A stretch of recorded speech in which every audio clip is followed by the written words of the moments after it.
سے کرتا ہے، وہ علم والا ہے، حکمت والا ہے۔ جب یہ سب باتیں ہو لیں تو یوسف نے اللہ سے دعا کی کہ اے میرے پروردگار، تو نے مجھ کو حکومت سے نوازا اور خوابوں کی تعبیر کا علم بخشا۔ اے آسمانوں اور زمین کے پیدا کرنے والے، تو ہی دنیا اور آخرت میں میرا کارساز ہے۔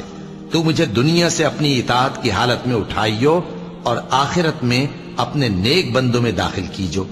اے پیغمبر، یہ اخبار غیب میں سے ہیں جو ہم تمہاری طرف بھیجتے ہیں۔